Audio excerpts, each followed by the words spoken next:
In 1978, temporarily unable to continue work on Noah's Ark, Ron Wyatt took his two sons, Danny and Ronnie, to a site in Egypt he believed might be where the Red Sea crossing took place. When they arrived at the site on the Gulf of Aqaba, they found a Phoenician-style column lying on the beach. The water had eroded away the inscription, but in 1984, Ron found a matching column on the opposite shore in Saudi Arabia, still standing, with the inscription still intact.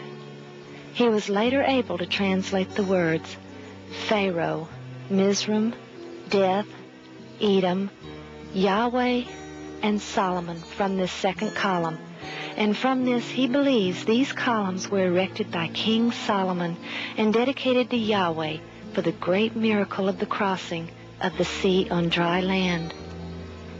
Israel was occupying the Sinai Peninsula at this time in 1978 and moved this first column from the beach and set it in concrete across the road, as you can see here.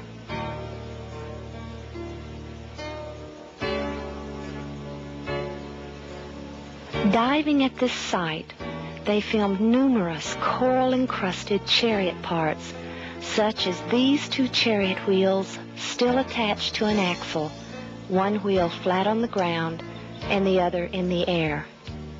This is a six-spoked wheel. They found a vast amount of artifacts which loudly attest to the miracle which occurred here. Horse and human skeletal remains are still preserved by the coral, as are chariot cabs without wheels, wheels without cabs, some wheels on axles, and some not. He retrieved a chariot wheel hub, which he presented to Nasif Mohammed Hassan, who was the director of antiquities in Cairo, Egypt.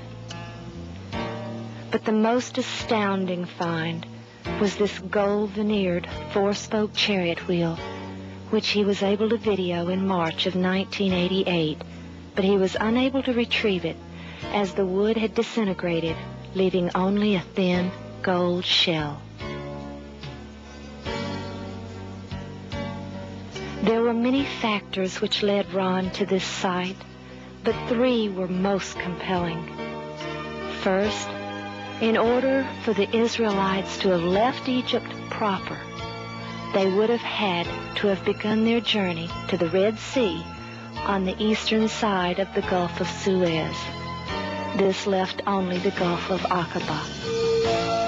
Second, there is only one place along the shoreline of the Gulf of Aqaba which could hold the perhaps 3 million people. This area is so large it can be seen from this satellite photo. And finally, when Ron studied the bathymetric maps of the British Admiralty in London, he saw a perfect underwater pathway led across the Gulf at this point. On either side of this line across the Gulf of Aqaba, the waters were 5,000 feet deep, dropping off like a deep gorge. But here, at this precise spot, was an area leading across which gently sloped at a 6-degree angle to a depth of only 900 to 1,000 feet in the center. As Ron and the boys journeyed across the Sinai to this site, they noticed large boulders pushed over to the sides of the wadis, or canyons, allowing caravans and travelers to pass through. But as they dove into the Gulf, about 1.5 miles out and 200 feet deep, they were thrilled to see this same stone-cleared pathway continued and was still evident in the crystal-clear waters.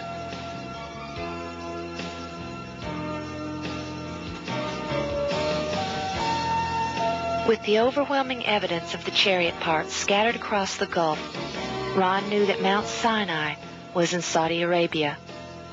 Studying maps, he saw that Jabal el-Lawz fit the biblical description of this holy mountain. Unable to get a visa to enter Saudi Arabia, Ron and his two sons finally decided to enter without one. He had learned that the normal procedure if someone were caught without a visa there was to escort the visitor to the border and see that they did not re-enter.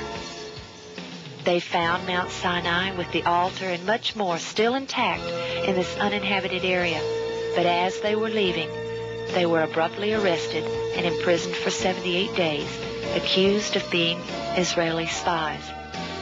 When they were finally released, they were told that a man had contacted the Saudi embassy and reported the Wyatts to be Israeli spies pretending to be archaeologists.